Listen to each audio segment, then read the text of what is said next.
type A person, and I wish I could control almost everything in life. But the truth is, there's so much in life that I can't control, and that can lead to frustration and distress. So, what I aim to do is focus on what I can control and not on what I can't control. And this is true for my physical health and my emotional health. In regards to physical health, our genes are not our destiny. Your genes are the genetic material that you inherited from your parents. You got 50% of your genetics from your mom, 50% from your father. And I'm sure there are things that run in your family. However, the entire gene is not expressed, and what you do with your lifestyle influences which portion of the gene is expressed. This is called epigenetics, and it's great news.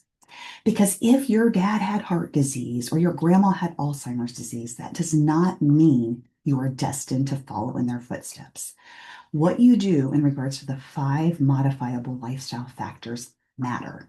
The factors are diet, exercise, sleep, mindset, and relationships. And focusing on this, what you can control, instead of the genetics that you can't control, can lead to a feeling of empowerment and can help you live your happiest, healthiest, best life.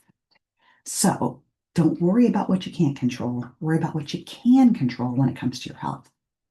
The same is true for your emotional health. There's a lot of circumstances that happen in our lives that we don't agree with and that we wish were different. And there's a lot of people who do things that we don't agree with and we wish were different. And we have two choices.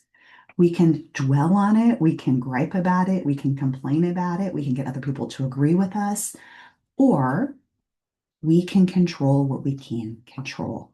And what we can control is our thinking. We can't control what other people do, and we can't control circumstances in the world, but we can control how we think about them. We have about 60,000 thoughts in our brain every single day. They're automatic and they happen without any effort. And if I'm feeling great, that likely means I'm thinking really great thoughts. But if I'm feeling distressed in some way, angry, sad, anxious, upset, bothered, that feeling is coming from the thinking.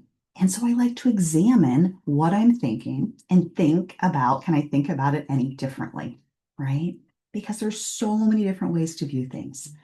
So an example I'll give is today is a really busy day. I've got a lot of things on my plate.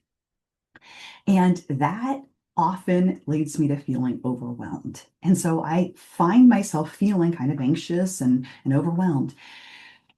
And the truth is, I've got about 10 things on my to-do list for the day. And that's a fact. But when I see that circumstance, I think the thought, oh my gosh, there's so much to do. I'm never going to get this all done. That's kind of the natural thought. And it leads me to feeling overwhelmed and anxious and frantic. And it leads me to kind of working in this frantic rush pace and kind of flitting from one thing to the next. And it can lead to a very stressful, exhausting day. Now, the truth is, I can't really, I mean, I guess I could, but it's hard to change the circumstance. I do have these things that I've committed to that I want to follow through with and do. So I have these 10 things I'm going to do today.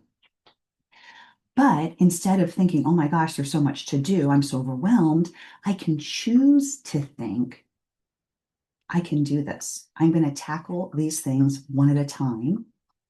And that leads me to feeling more calm and in control and allows me to approach my day one thing after the next and keeps me out of that overwhelm and into a more calm, focused state of mind, which feels so much better. And so I use this technique all the time. And I don't use it if things are going great and I'm feeling fabulous. But when I notice the feelings of distress of some sort in my life, I like to think about what I'm thinking and can I think about it differently. This also works for other people too. When other people are doing something that you think they shouldn't be doing, you can question your thinking. How do we know what they should be doing, right? I'm an expert in knowing what I should be doing, but I'm not a full expert in what you should be doing in every aspect of your life. And guess what? There's probably pieces that I don't understand. And It's not my job to control other humans. It's my job to control myself. And this leads to so much more peace and happiness and health in my life. So focus on what you can control. Let go of what you can't control. And I think you'll find health and happiness too.